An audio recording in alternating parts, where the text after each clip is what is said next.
You're listening to Life of the Record, classic albums told by the people who made them. My name is Dan Nordheim.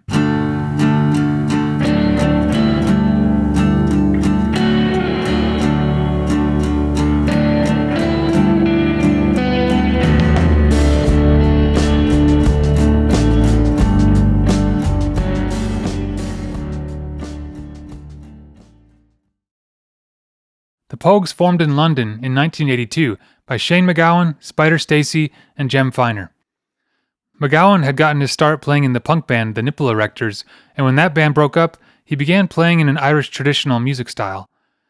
Gradually, they added James Fearnley, Cait O'Riordan, and John Hasler to become a sextet. Andrew Ranken replaced John Hasler on drums as they signed with Stiff Records. Their debut album, Red Roses for Me, was released in 1984. For their second album, they added Philip Chevron on guitar and hired Elvis Costello as their producer. Rum Sodomy the Lash was released in 1985, and they continued working with Costello for the Poguetry in Motion EP, released the following year.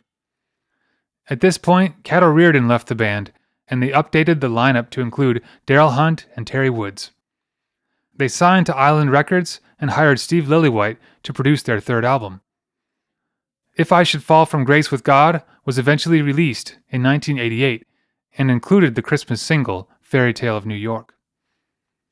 In this episode, Steve Lillywhite, Jem Finer, and James Fearnley reflect on how Fairytale of New York came together. This is the making of Fairytale of New York.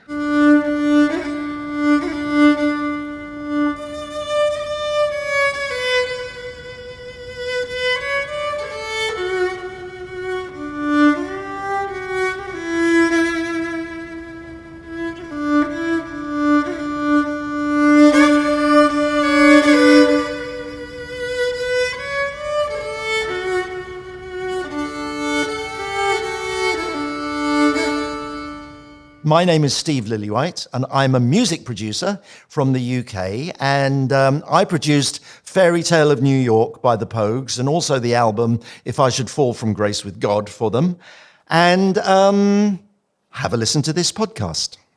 The whole idea of making art of any sort, you know, whether you're building a house, it's art.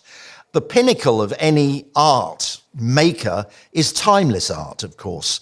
And, you know, you never know whether you've made timeless art until time has elapsed, because that's the definition of it. So you cannot say this song's going to be timeless because you don't know. But, you know, I think with Fairytale of New York, I think we did make timeless art. You know, the idea of writing the anti-Christmas Christmas song. It came from that idea. And I love when a big idea works. And the big idea was that the anti-Christmas Christmas song, no one had written that before.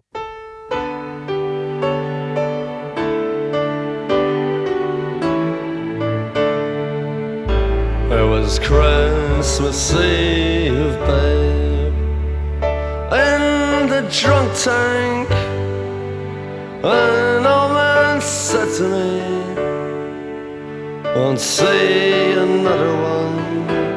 My name's Jem Finer. I'm a member of the Pogues. I've written, recorded, performed with them for over 40 years.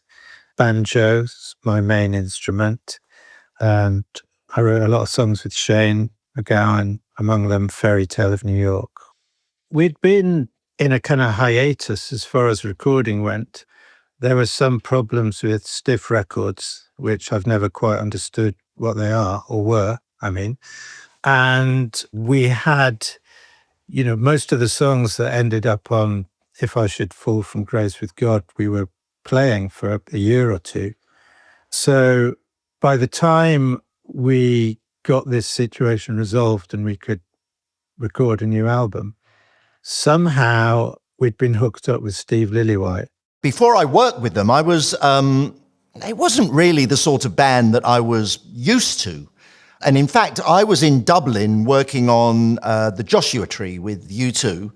And I happened to be in Paul McGuinness, their manager's office, when the Pogues manager was in there as well, just visiting. And I sort of knew Frank Murray at the time, because he also managed my had managed my wife at the time, Kirsty MacColl. So Frank said to me, Steve, the Pogues are going to do an album soon. You know, terrible Irish accent, I apologise.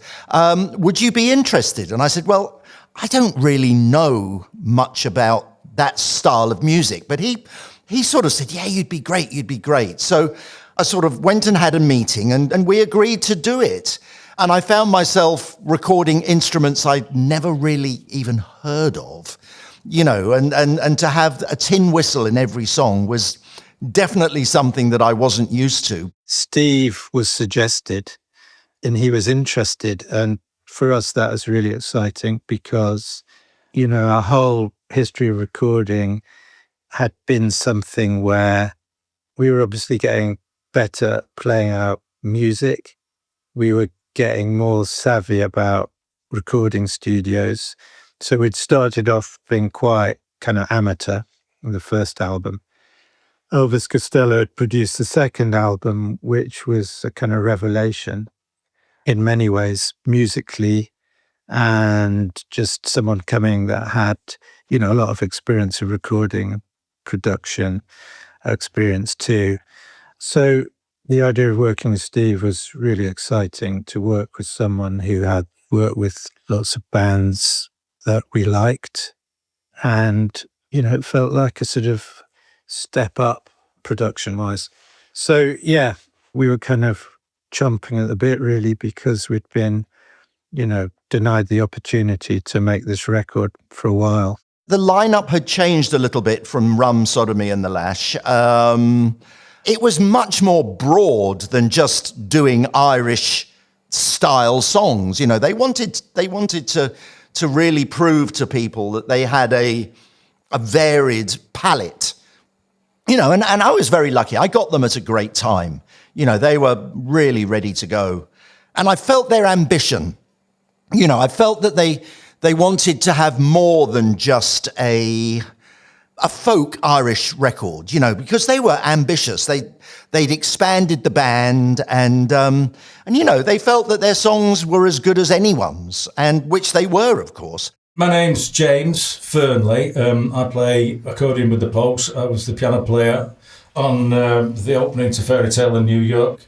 We had an outfit, I think, with Jem, Spider, myself, Andrew, Cait O'Riordan at the time as well, and with Shane. The six of us were doing all right, except for the erraticness of Shane's guitar playing.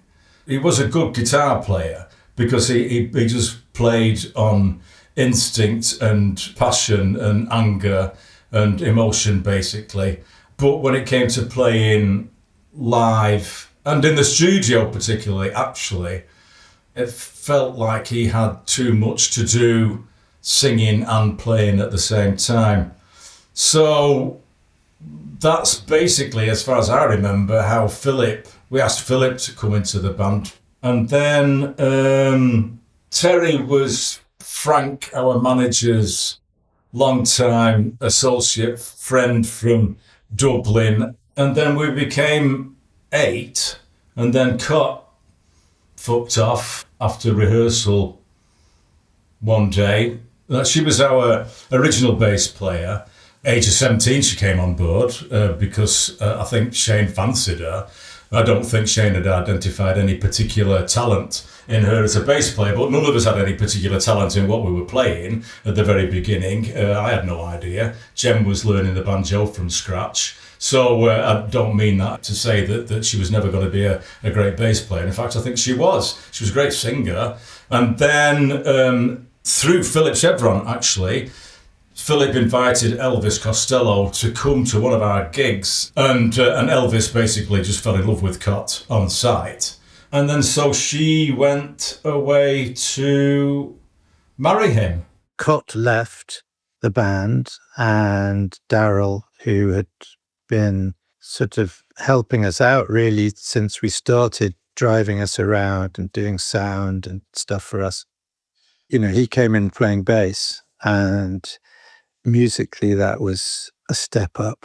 No disrespect to Cait. I mean, you know, I've seen her playing bass in the last few years and she's really amazing. But at the time, she had a great presence and energy. But musically, she was still quite raw.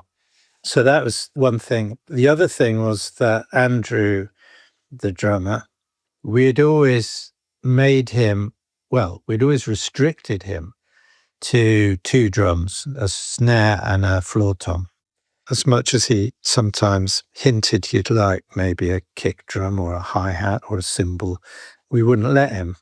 That was very much part of that early Pogue sound, the sort of real driving, minimal beat you got from these 2 drums. We said to Andrew, you got to stand up, because it's great when everybody stands up. It wasn't just the designing of the drums, it was also because everybody stands in this band to play. Until a tour of Germany. He injured one of his fingers through some rim shots he was doing. He must have been hitting the corner of his finger on the rim of the drum, and he got sepsis. And he went off to the hospital, and he came back rather tearful to say that he could have lost his hand because of the septicemia in his knuckle. So then we allowed him to sit down after that. It wasn't until, a brush with death that we allowed anybody to do what they wanted. So yeah, he was allowed to sit down after that. And that's how, then the rest of the sound that we made was with a full kit with somebody playing the fucking drums properly. So once that came in, it never went away. Even when his hands were better, the kick drum stayed. And he very quickly amassed a whole drum kit around him.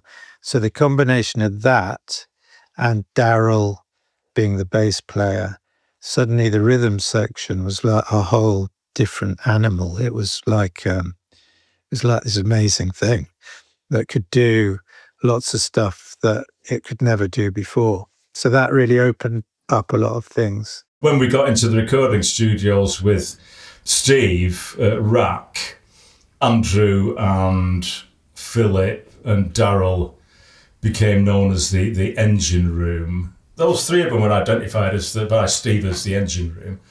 And I suppose then Jem and me and Terry became the kind of, deck swabbers, maybe. Well, to start with, in the middle, you got the engine room, because we called them the engine room, which was Philip Chevron on acoustic guitar, Darryl on bass, and Andrew on drums. And those 3 was the basic sort of, the acoustic guitar, it's one of those sounds in the Pogues that you don't really hear it.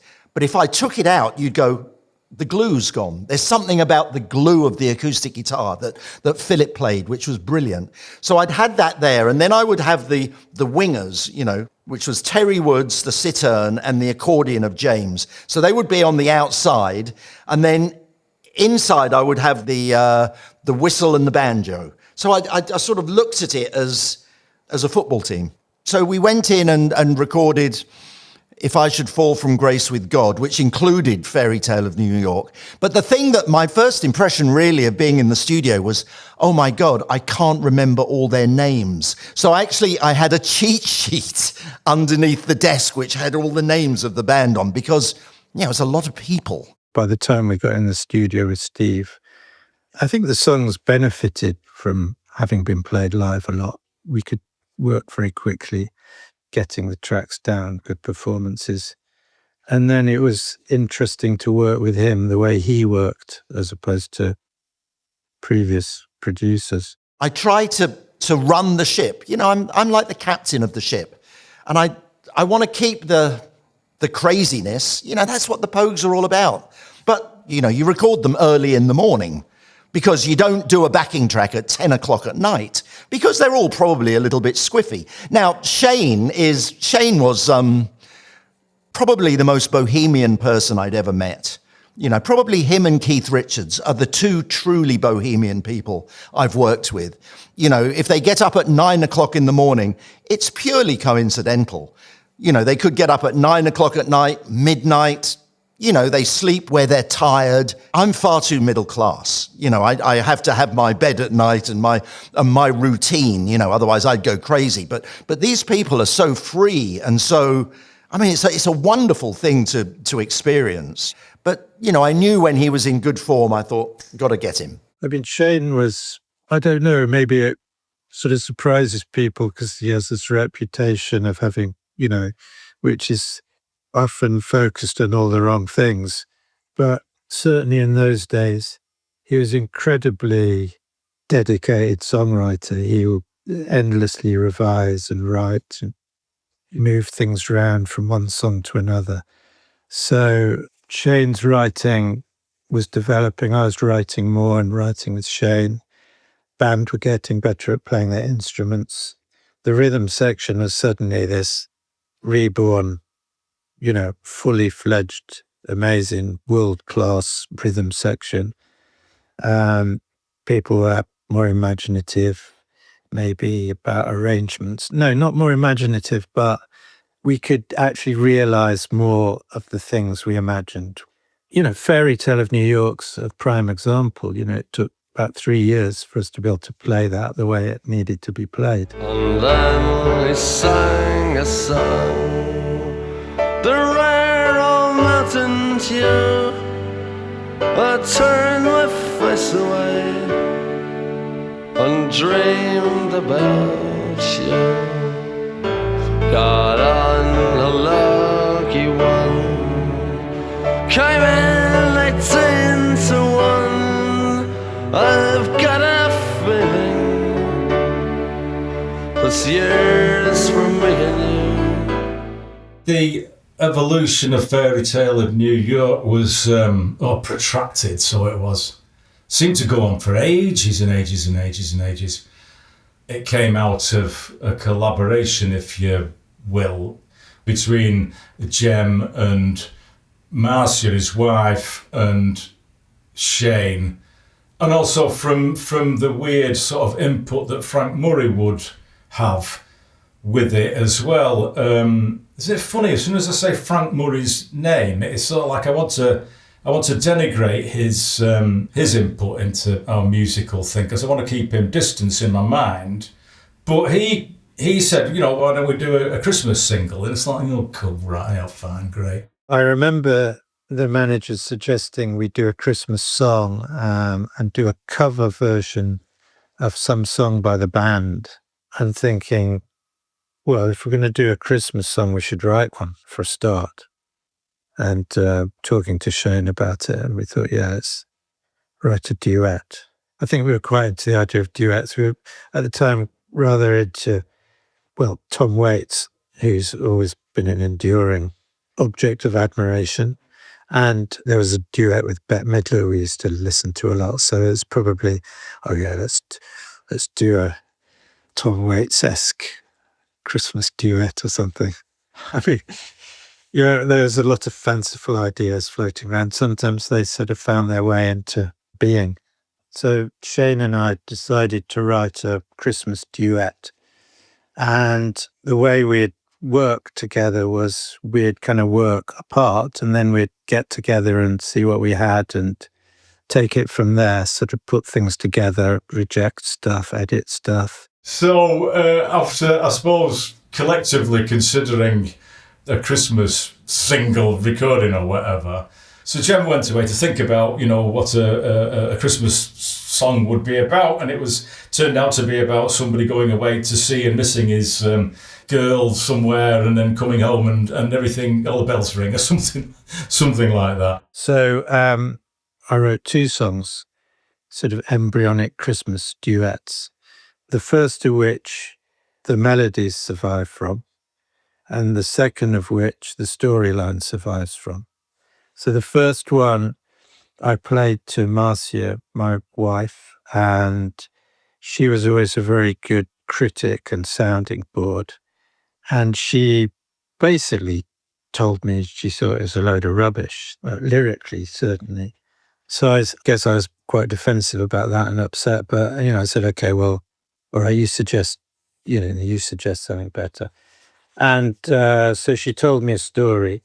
I think Marcia's story was, I think she was thinking about some people who lived in our street, which I then wrote a second song around, which is the story that's in Fairytale of New York, the song as we know it now. It's of a couple down on their luck and Christmas is coming and the pressures of Christmas, and the guy goes and gambles away the money.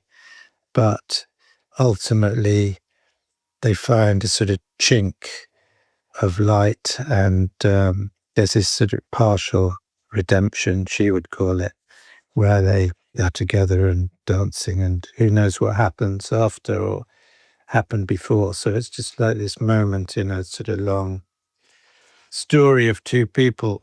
What I first wrote certainly was far too sentimental. It was rubbish. And, that's pretty much what Marcia said. She said, that is not a Pogues song that you've written.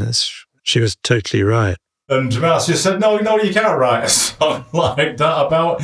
But just have a look around you. Look at like our neighbours who row every Christmas, and Christmas is a difficult time because the expectation is that everybody gets on and is happy and everything has got tinsel on it and there's carols everywhere and people are generous. But no, like lots of things go to shit over Christmas.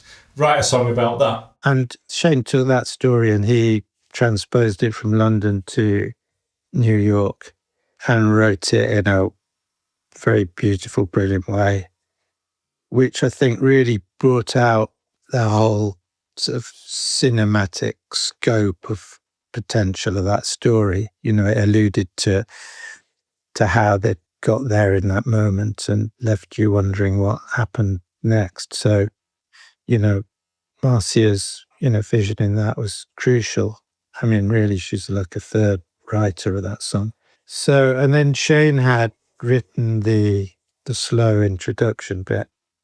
And then we just started to put it all together. He and Shane got together, and I think maybe Shane came up with the kind of basic building blocks of it. The no-hoper that takes his girlfriend to New York City or finds himself there, or some fuck-up who gets himself locked in the jail on Christmas Eve and maybe has a dream about how things could have gone. And it went through so many iterations, At one point, quite early on, it was like it had a bit of Bing Crosby in it, stuff. It had far more lyrics. I mean, its genesis is partially documented, I think, in outtakes that appear on various box sets and stuff. But I think, we first tried to record it when we were making the Poguetry in Motion EP with Elvis Costello, with Cott singing it. It just never seemed to quite work, and we'd come back to it periodically. Shane would edit the lyrics, we'd work on arrangements, until it got to the point where, it sounded pretty much like it does now, but we still couldn't, recording it still didn't really work. It didn't work until we tried it with Steve. I think I'd heard the version with Cott that Elvis had done. And to be honest, I thought it was good. I didn't think it was a record. I knew it could be better, but so I was very glad that they didn't blow it and release it the year before, and that they waited and waited to just tweak the writing. And also, one of the things that was quite amazing was they said to me, Steve, we have a terrible problem transitioning from the early part of the song to when the band comes in. And I said, what do you mean? He says, we can never do, we get the intro right and then we fuck up the main bit. And I said, well, can't we just do it in 2 sections and I'll chop the tape together?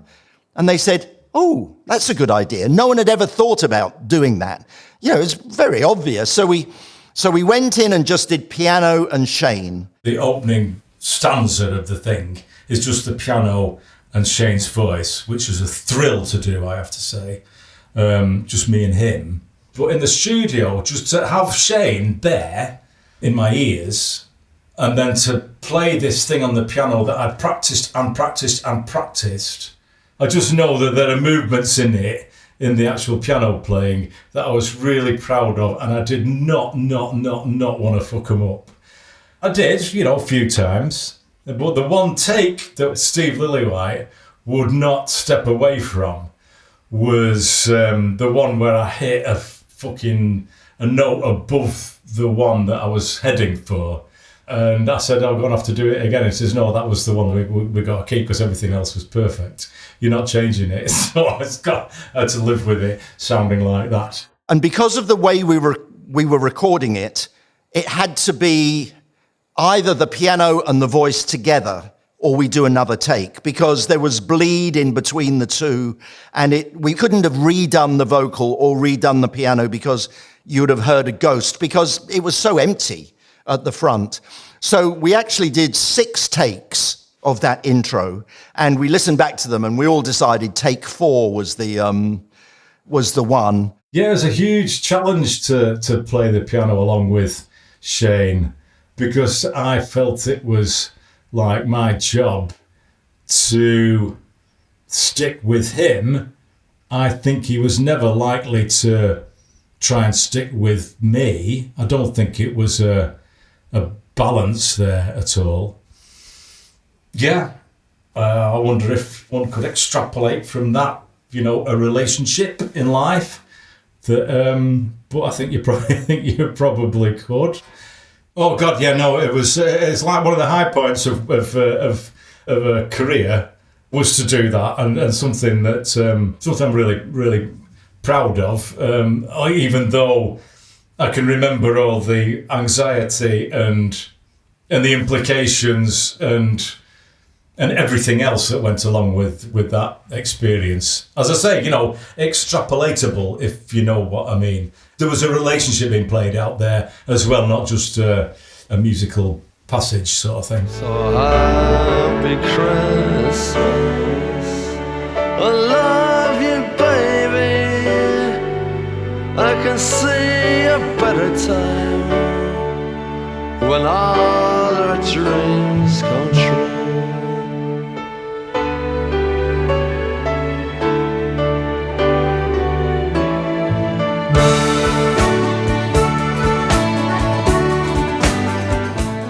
We were having difficulty with trying to get the whole song to be a whole song. It seems like it was a question of finding ourselves with Steve at Rack Recording Studios. And when it come to recording Fairytale of New York, it felt like such a new set of ears. Yeah, that he just said, oh, this is easy. It's easy. You record this first and you record this second, and we can splice them together. Fine. And then once you've got that, it ceased to become a problem playing it live. I mean, my concern was to come away from the piano and then start playing the accordion. And then literally the band went in and counted in the main part of the song.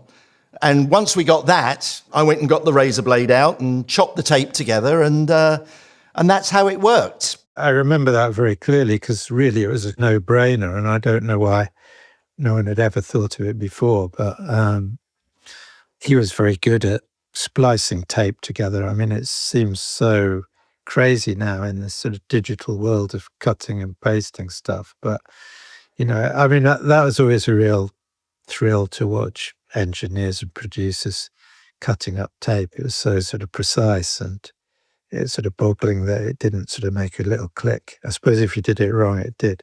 But yeah, it was a kind of no-brainer, I suppose, that we'd never thought of. I guess we'd tried it, playing the whole thing through, and he just saw, there was something in trying to get from the transition, and maybe people are anxious about, coming in or dropping out, whatever.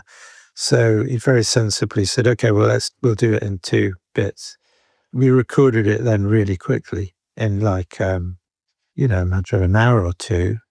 We'd done both parts, and there was this beautiful moment of watching the tape splicing. And then there it was. It was really exciting and huge kind of relief in a way as well, because there's quite an anxiety in writing something and it never working, and this feeling that will it ever work? Will people lose interest in it? A lot of good songs never made it, not because they were bad songs, but because we could never really get, a good enough version. I think maybe narratively speaking, the opening piano and voice sequence is an introduction to what might be real or might be not, because it's been put to me that the next part of everything is actually a dream, and the reality is the piano and the voice singing about being in a prison cell, much like Once Upon a Time in America, where Robert De Niro takes the blast of opium, and then is the rest of the film real or not? So narratively speaking, that could be the lead up to Robert De Niro in the opium den, and then he just goes off into a reverie about what could have happened or didn't happen, and one wonders if the opening bit of Fairytale of New York is the reality and the rest of it is just made up. A film we watched a lot at the time was Once Upon a Time in America. Shane in particular, it was quite an obsession, I think. Shane was someone who would he'd get obsessed with a film and he would watch it endlessly. In those days, you had to go to the cinema to do that. You couldn't watch it on a VHS tape or stream it or anything. I don't know how many times he went to see it, but it was a big film for him. And that piece of music obviously is really kind of iconic. I found a few lines of it in Mozart, some piece by Mozart, that introduction, the Ennio Morricone introduction, which Hours alludes to, that Shane wrote that piece, beautiful. So obviously, has a long sort of history, those few notes. I'm thinking of Ennio Morricone as well, particularly when it came to Jem's writing. I suppose the first sort of sounds that kind of coalesced into Fairytale of New York, I would say, because we listened to Ennio Morricone's music a lot, and I do think that strands in Fairytale in New York do come on a direct sort of line from Ennio Morricone's kind of sonic palette, as it were. If they're not directly lifted, just trying to skirt the subject. It was actually written before we'd ever been to New York. It was a New York of his imagination, and a New York sort of relayed to him through, what other people told him about New York or their experiences in New York. So that's quite an interesting thing. So maybe that's why it also feels a bit cinematic, possibly, because he's seeing it in his imagination like a film. 1986 was the first time we went there, and I remember it being cold as fuck. Our first visit to New York, I think we were just sort of open-mouthed at the place. So it held a lot of charm and awe and everything for all of us, and certainly to Shane. Yeah, I think so. I mean, the whole New York thing, and whether it's a romanticised view of New York, well, I think it is. I think musically it's maybe romanticised on my part. And of course it's romanticised on the protagonist's part as well, the Rivers of Gold and indeed, the images that we saw going there of the trees that have been sort of decked in, wrapped in fairy lights and stuff. It was a really, visually enchanting place to go to, but with a kind of danger in the background. They got cars big as bars, they got rivers of gold, but the windows right through you, it's no place for the old. When you first took my hand on a cold Christmas Eve, you promised me Broadway was waiting for me. You were handsome, You were pretty queen of New York City. When the band finished playing, they held out for more. Sinatra was swinging, all the drunks they were singing. We kissed on the corner, then danced through the night. The boys of the NYPD choir were singing Go Away Babe, and the bells were ringing out for Christmas Day.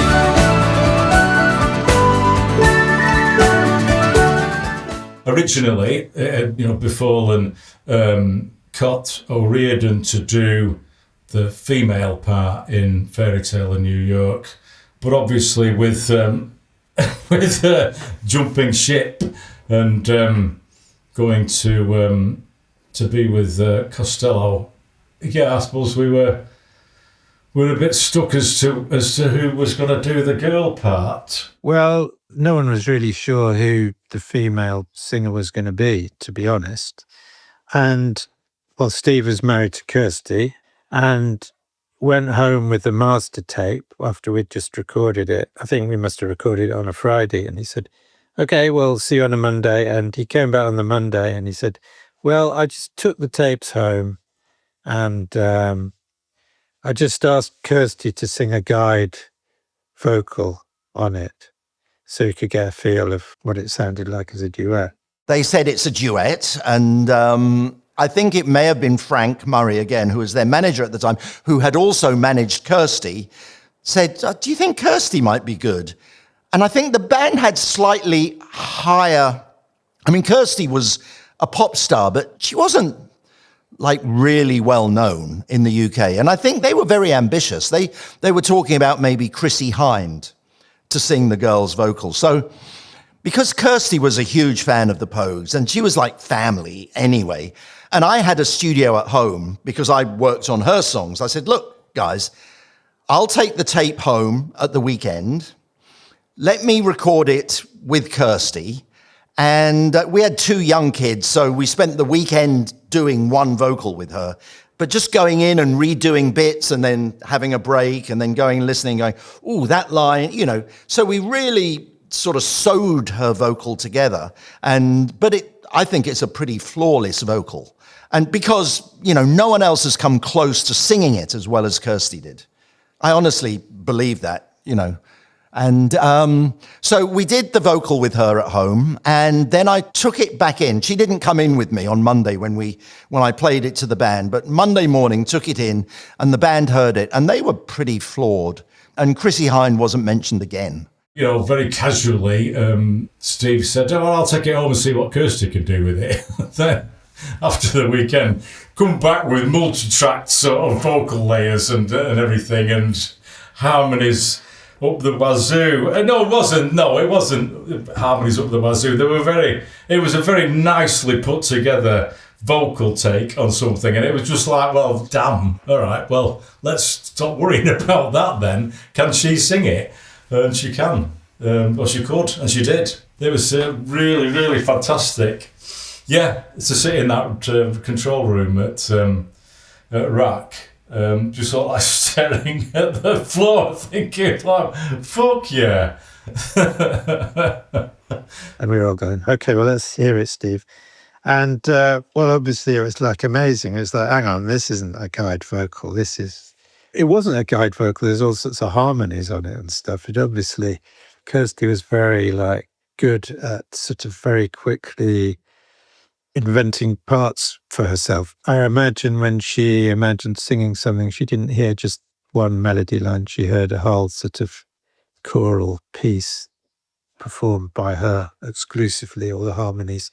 So, you know, it wasn't just like a guide vocal just knocked out. It was something worked on and considered and brilliant. So it then is a fait accompli, a beautiful fait accompli. We didn't have to think anymore about who was going to sing it because she'd already done the job. You know, it's like, this is the vocal that we want. I don't like the term rough mix, and I don't like the term guide vocal, because that implies complacency. That implies that you're not really trying your best. And I think throughout the whole recording process, you should always try your best. I never do a rough mix. I do a mix where it is at that point in time. And sometimes that mix can become the record, because you never quite get it back, especially in those days, you see, because it was all done by hand.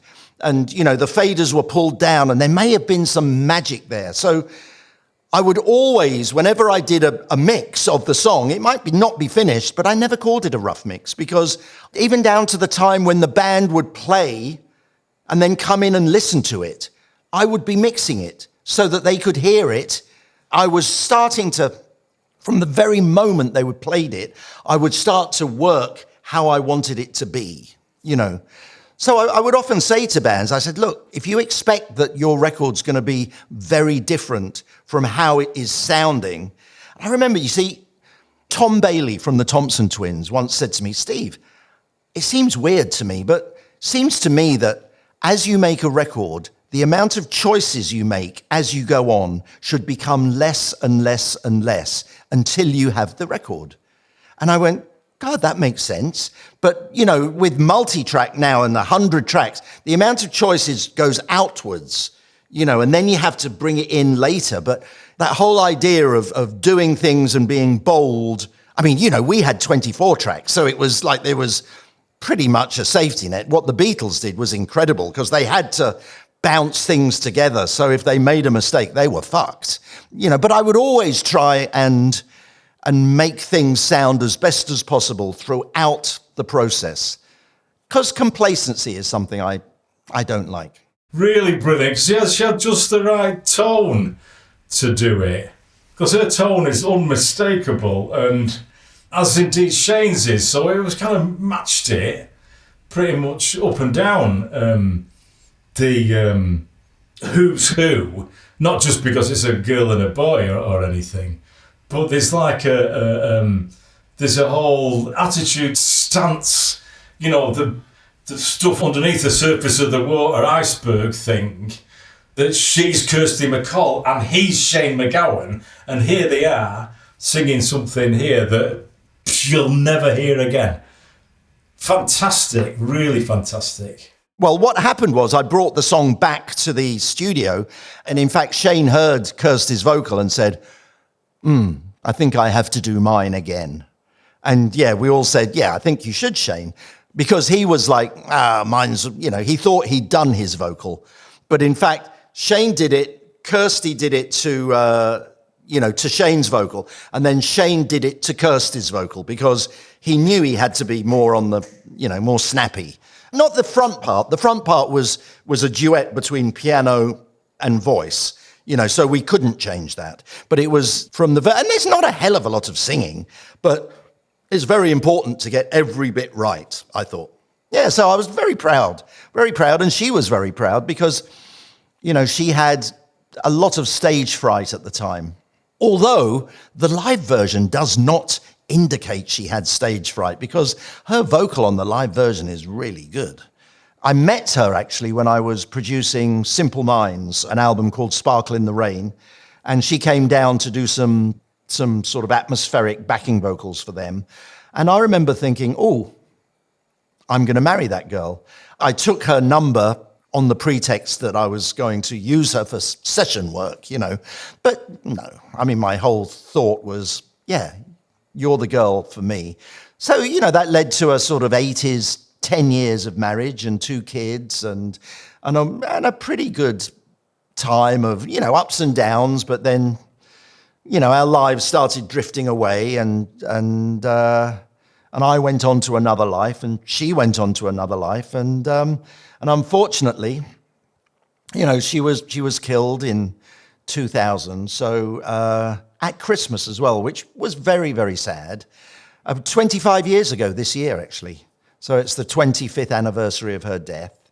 But, you know, she left behind some great music. And, you know, you leave behind a legacy of your art. You're a bum, you're a punk, you're an old slut and joke lying there almost dead on a drip in that bed. You scumbag, you maggot, you cheap lousy faggot. Happy Christmas, you're ours, I pray God it's our loss. The boys of the NYPD choir still singing Go Away Brave, and the bells are ringing out for Christmas Day.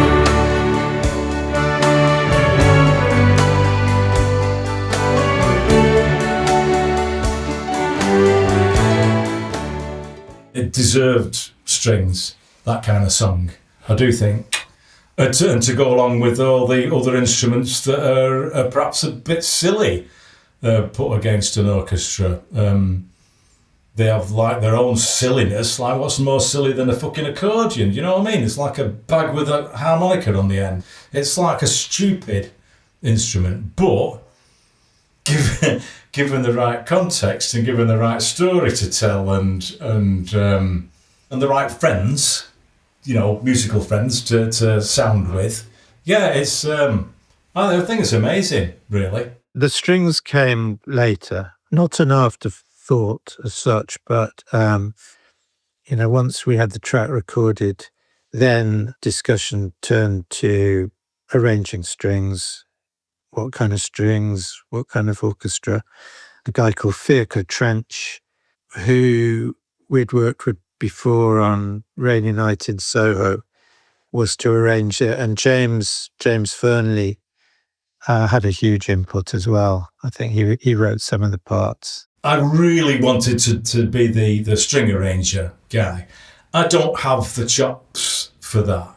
But I thought, wouldn't it be great to be able to arrange these strings? And I'd been listening to On the Waterfront, Leonard Bernstein's film music for that. And I think it's Eva Marie Saint's theme music. But it's like a canon. You get a tune and then this other tune comes underneath it, and these notes kind of sit uncomfortably for a bit, and then they break up into like proper harmonies and whatnot. So I listened to that over and over and over and over and over again. I'm just going to get whoever arranges the strings, I'm going to get him to get some of that into Fairytale of New York. Went to Steve Lillywhite's house stay over one night, because he has a home studio, and kind of roughed something out on a synthesizer or something, and one or two people in the band sort of thought, what the fuck's that? But I made it work with Philip Trench, the string arrangement guy, who was very, very helpful towards me. Lovely bloke. So that's as far as I got with the string arrangements. I'm so proud to be able to have worked on something quite as sophisticated as that. Well, the strings were the last thing to go on. And as I say, Shane was, I think he wanted the outro to be more rollicking and more raucous. And it was a little polite. But, it's still good. But it actually fades out quite quickly because, for the radio, we wanted that. But the live version goes on for about another 20 seconds, 25 seconds or something. And it's really good because you've got there's a great brass line that you don't really hear on the record. They just da, da, da, da, da, da, da, da. It's just beautiful. And that's James Fearnley, the accordion player from the band, who does a brilliant job. That's his line. It's like a Gershwin sort of thing, wonderful. And then you get this counter melody coming in, which is basically me trying to channel Leonard Bernstein on the Waterfront into this things, because it's an American kind of story and everything, and had those kind of sonorities in it, which I was really keen on getting to come out in this song. So one question about that is, you mentioned On the Waterfront. Were you also thinking about the I could have been someone line that Shane has? That's kind of the I could have been a contender sort of line? Oh, that's so interesting. Oh my God, that's hit me in a very deep place, actually, that has. No, never gave it a consideration. Unless I was being spoken to on a level that I wasn't aware. I'm pretty sure that I was not aware of that, but your suggestion has reached me on a level that I wasn't expecting. So I don't know. It makes me want to be tearful, actually, to hear something like that. I think that's really, really amazing. I could have been someone. Well, so could anyone. You took my dreams from me when I first found you. I kept them with me, babe. I put them with my own. Can't make it all alone. I built my dreams around you. The boys of the NYPD chorus still singing Go Away Babe, And the bells are ringing out for Christmas Day. I could have been someone, well, so could anyone. And I think that's the best lyric I've ever been involved in. Because it says so much with so little. I mean, God, I was very lucky to be asked to do the record. Again, yeah, my favorite lyric of anything I've ever recorded. So I wanted to make that little bit as good as I could. That line obviously is a a classic line, which has a long sort of history to it itself.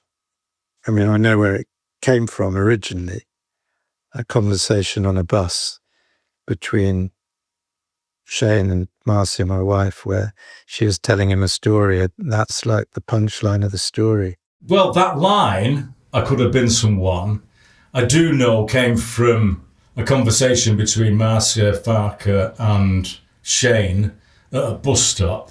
But they happened to encounter one another at a bus stop where she'd had an experience that was fairly unpleasant. And I imagined them in the dark at night time, coming across one another. And she said to him, I could have been someone. And Shane says, well, so could anyone. Shane, like a lot of great writers, always had his ear open for what people, for conversation around him, and would weave pieces of literature and conversation into his songs. I mean, that line, it's a classic line. It sounds like something from an old, it's like I could have been a contender kind of line, I think. So, it's a very beautiful and true thing. And the way it works with the music gives it, it's like you say, it's a beautiful moment. So, but it wasn't like worked on. It was just part of the song. It's like it sort of had to be. I mean, there's a sort of strange thing when you're writing stuff or creating anything, I guess, where you look at them and you think, well, this is so amazing. It's so kind of almost like perfect. How did it happen? It's like it always was there in the first place. You were just waiting to discover it or shine a light on it.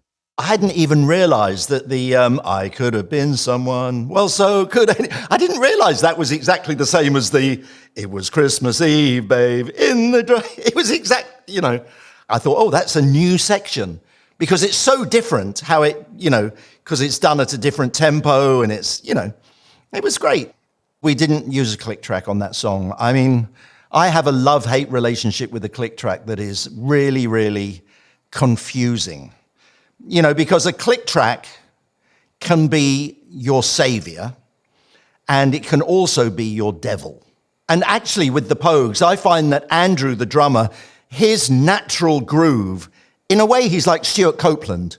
He's at the front end of the beat, always. So with a click track, it's not his natural thing. So when Andrew does a fill, it's very exciting, but in fact, it's not completely in time to the click. And so he races. When he does a fill, he races, and then he has to pull back to a click, and it doesn't sound good like that.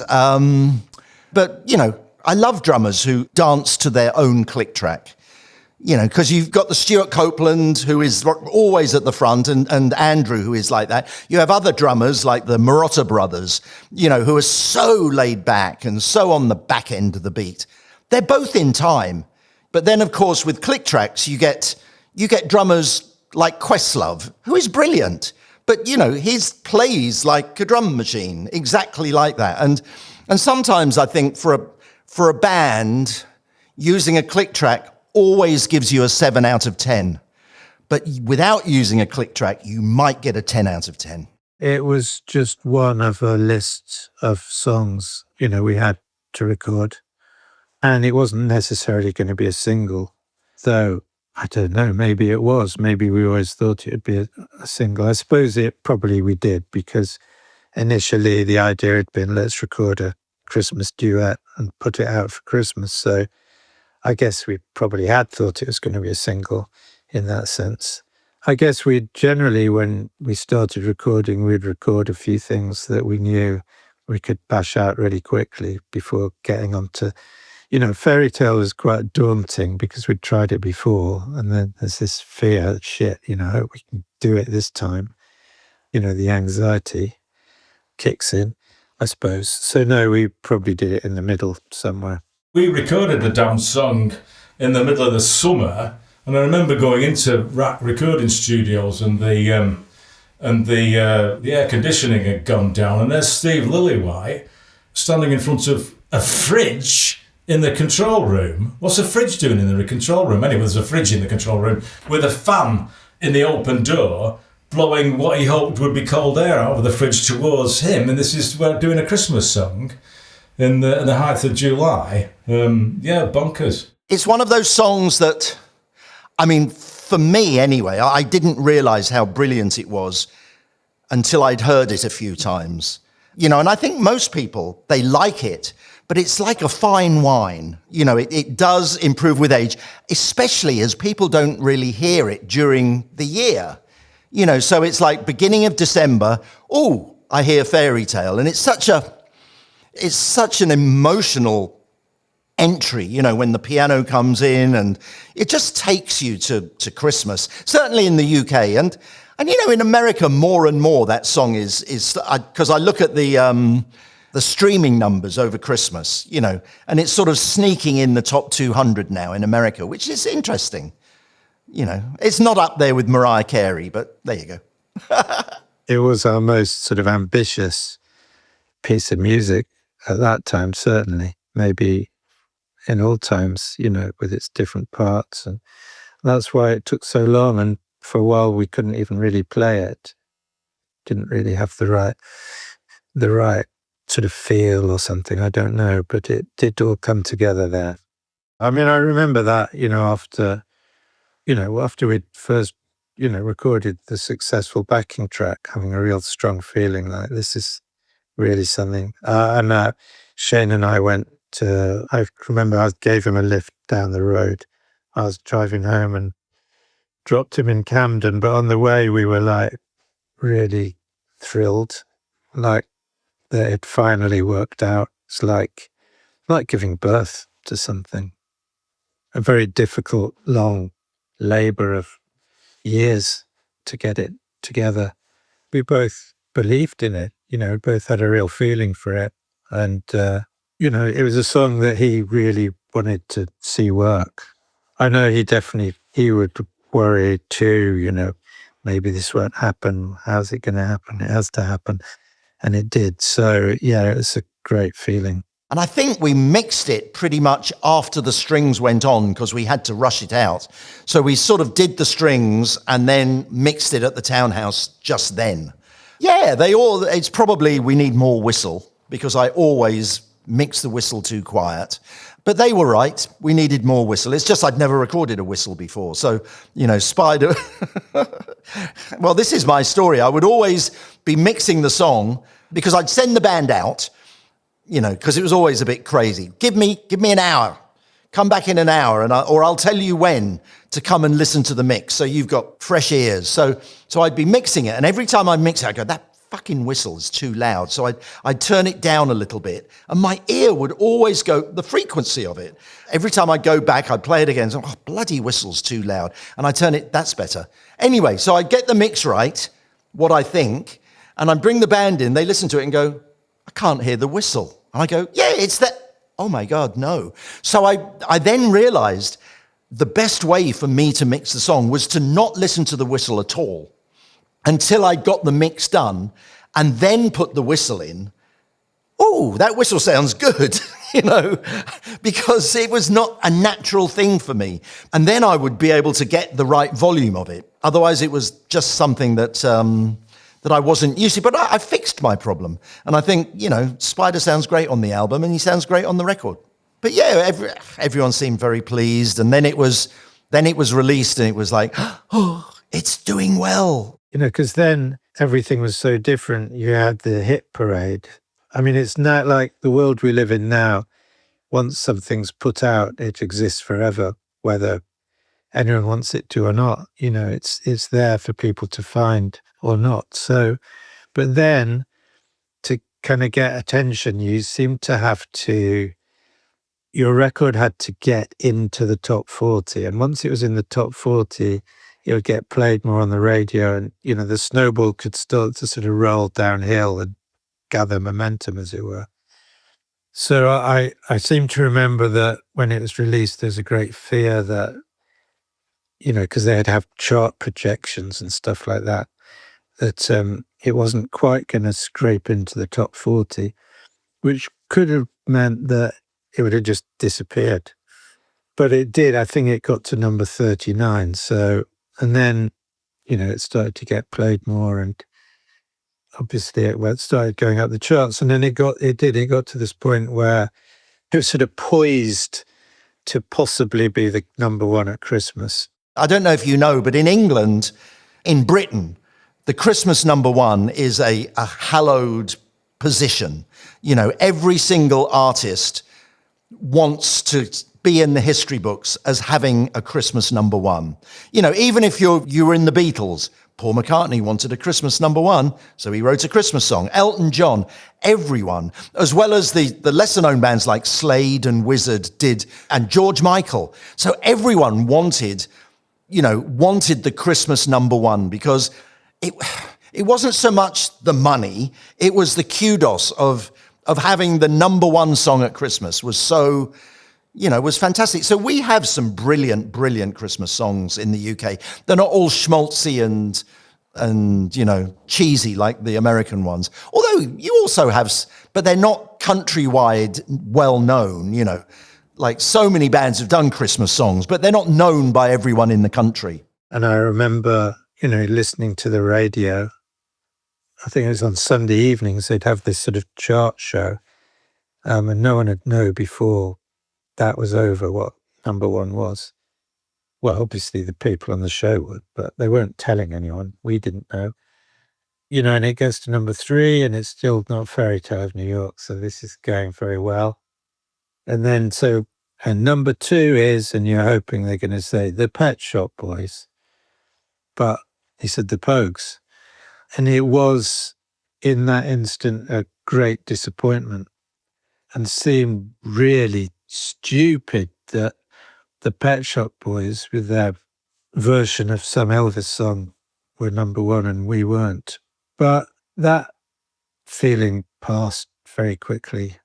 I really, in a way, I'm rather glad it never got to number one. I think there's something marvellous about its longevity, and it seems to get more popular as time goes by, and that, to me, is a much more important thing than a number in a chart. The world's full of a lot of really rubbish Christmas number ones.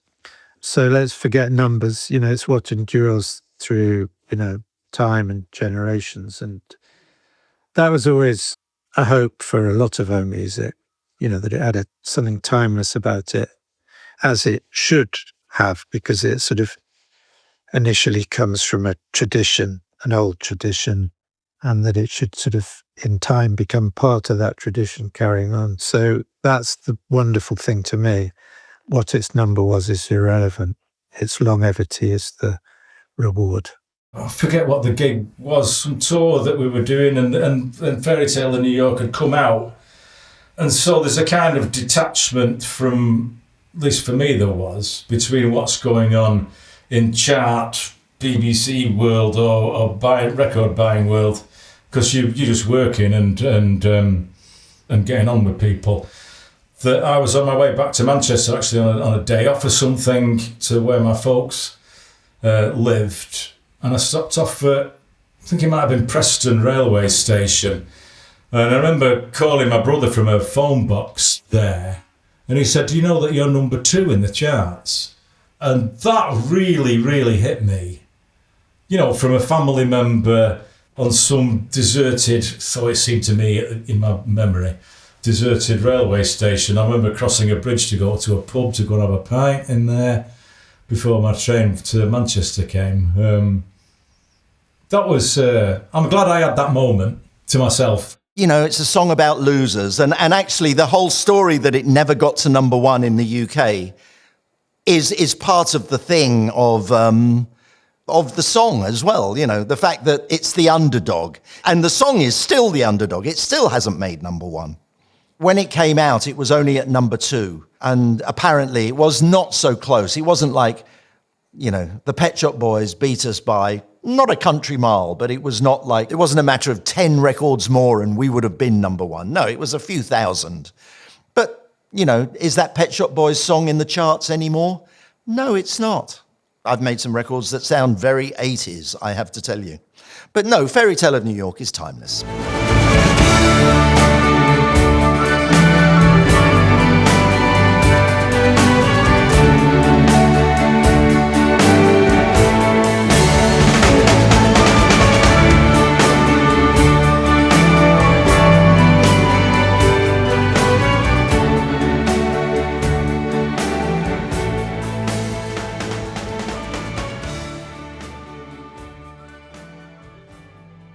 We certainly had high points after, but I'd say this was a very focused and relatively straightforward, well executed recording session. Yeah, probably things got a bit more complicated after that, is one way of putting it. I love Rainy Night in Soho is a brilliant song. I mean, I love a lot of Shane's songs, but I love a lot of Kirsty's songs as well. You know, because I did an album with her called Kite. I love a song called Free World is brilliant, and Tread Lightly. I mean, it's all personal, you know, because I was married to her and we were very happy at the time. But Fairytale of New York, you know, it's fantastic to be up there with both of their best work, for sure. With Kirsty's voice, that's always a shock to hear her voice. But it's got a place in my heart that's a safe one with me. She was a lovely person to hang out with, funny as all get out. When my gran died, I found myself sitting on a bed in a hotel room, just me and her, talking about my gran, and she was really, really kind with me. Very, very, very lovely person. And then with Shane gone now, nearly, just days away from 2 years now, that's hard, a bit more complicated, I would say, for me, just because of what I went through with him, you know, with everybody else. But it's a completely, utterly special place in my life. Spider actually suggested that I write him a letter when he was in hospital in Dublin, because I just couldn't make it over to see him. And it would have been a bit weird if I had, I think. So Spider said, why don't you write him a letter? So I did. And I said, thanks for taking me on such a ride. My life, I don't know what it would have been, but nothing like the experiences that I've had, and all pretty much due to him. So I'm going to be forever grateful for him being around. Yeah, I mean, I hear it differently at different times. Sometimes I just sort of hear it in the background somewhere and think, oh, it's lovely, someone's playing Fairytale. And sometimes I really listen to it. And sometimes I just, I do. I hear the voices, and depending on how I'm feeling, it can make me feel really sad, or really it can make me feel very emotional, for sure. Not always sad. Sometimes, I just think of them as, these radiant beings somewhere. And sometimes I just really miss them, wish they're around still. So, it's, the response takes different forms at different times, but for sure it can be a very emotional one, yeah. My oldest daughter, Martha, when she was going to school, there was carpool to take her there. And at the beginning of the year, the parent who's doing the carpool likes to get to know the children in her car on the way to school. And so I think it was Martha's turn that week at the beginning of the school year for the parent to turn around to say, and Martha, what does your father do? So she says he goes to England to play the accordion at Christmas. So, but to be identified as like the Christmas band, and this is where my work is, as if I'm some sort of weird Santa Claus that travels to London in the cold of winter with his accordion to entertain the huddled, freezing people of the United Kingdom. I think that's really charming to be associated with that time of the year. And then when we do the tree trimming thing at our house, it's the first record that we put on. We've been talking about Fairytale of New York, which has featured in my life for, since we recorded it in 1987, and hopefully it will always feature in my life as we trim the tree as a family. It's a bit like what I said about, if in that first week it hadn't been in the top 40, everything could be very different. So I'm always very grateful that, the song had the opportunity to find its way into the world and people's ears and hearts and everything. And from then on, it's just down to, it's out of one's control. It's just out there. It's like out there with all this other stuff. But the fact that it rings and resonates for people is wonderful. And I think there's something in it that, in the story, really, it all boils down to the story in the end.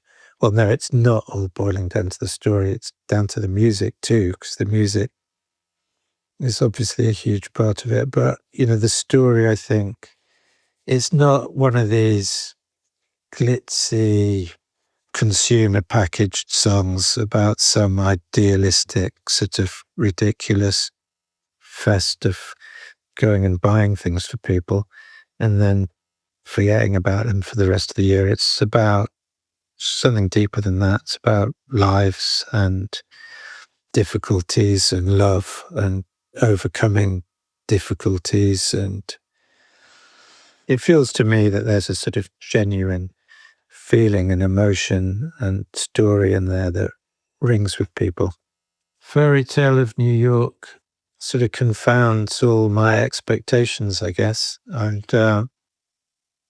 I'm very happy that people still want to hear it. Visit lifeoftherecord.com for more information about the Pogues. You'll also find a full transcript of this episode and a link to purchase Fairytale of New York, including the recent EP. Instrumental music by Ninotchka. Thanks for listening.